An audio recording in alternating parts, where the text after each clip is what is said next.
આજે આપણે બનાવવાના છે પૌવા, એટલે મેં પૌવા લીધા છે અને કેરી, બટેકા, ડુંગળી, લીલું લસણ અને મરચાં, લીમડો અને લીંબુ, કોથમીર અને આ છે આલુ છે.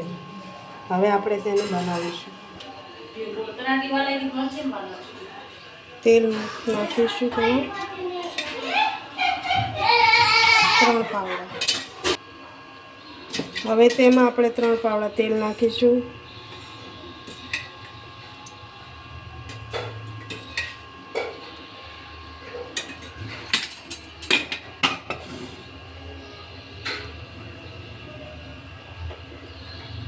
તેલ ગરમ થઈ ગયું છે એટલે તેમાં આપણે રાઈ નાખીશું.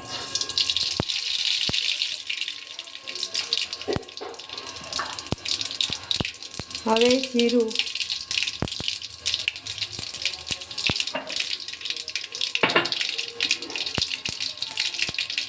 થોડી હિંગ,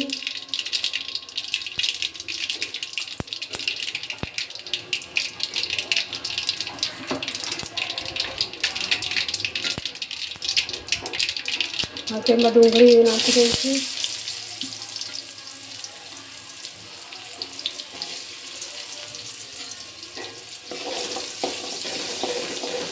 ડુંગળી થોડી થાય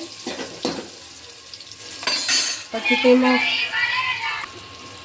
હવે આપણી ડુંગળી સતળાઈ ગઈ છે એટલે તેમાં લીલું લસણ નાખી દઈશું.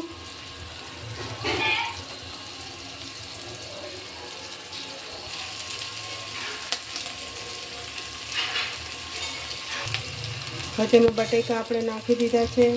લીમડો, લીલા લસણ, ડુંગળી બધું સતળાઈ ગયું છે આપણું. હવે બટેકા પતલા પતલા કાપવાના એટલે જેથી કરીને ચડી જાય.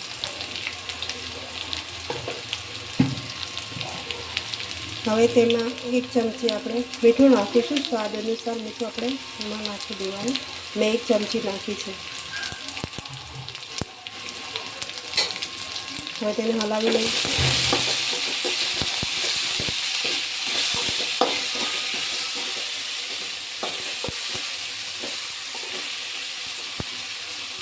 આ રીતનો તેનો કલર બદલાઈ જશે.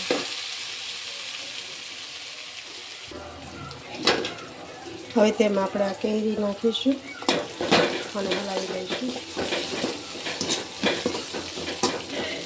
એકદમ બ્રાઉન કલરના થઈ ગયા છે આપણા બટેકા. હવે તેમાં આપણે જરૂર મુજબ હળદર નાખીશું. મેં 1 ચમચી હળદર નાખીશું. તેમાં જીરું નાખીશું.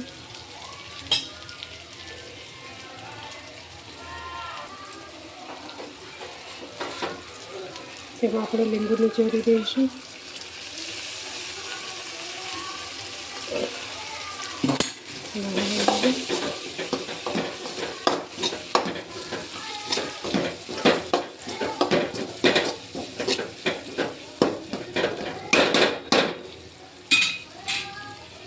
તમને જે પ્રમાણે ખટાશમાં ભાવ તે પ્રમાણે નાખવાનું, કેમ કે આપણે કેરી નાખી છે અને લીંબુ પણ નીચોવ્યું છે. હવે આ પૌવાને મેં ધોઈ નાખ્યા છે 2 પાણીથી. હવે તેને આપણે તેમાં ઉમેરી દઈશું.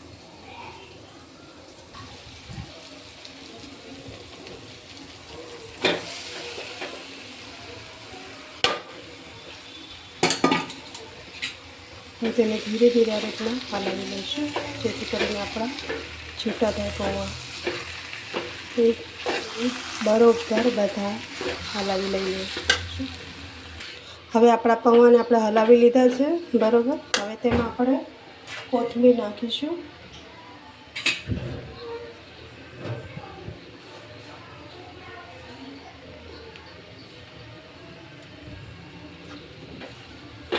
હવે આપણે ગેસ બંધ કરી દઈશું. તેમાં આપણે ટામેટાં નાખીશું.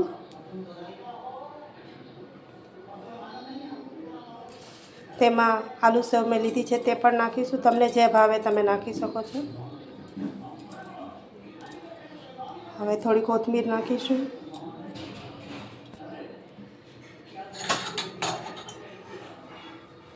હવે તેમાં આપણે થોડું લીંબુ ઉમેરી દઈશું.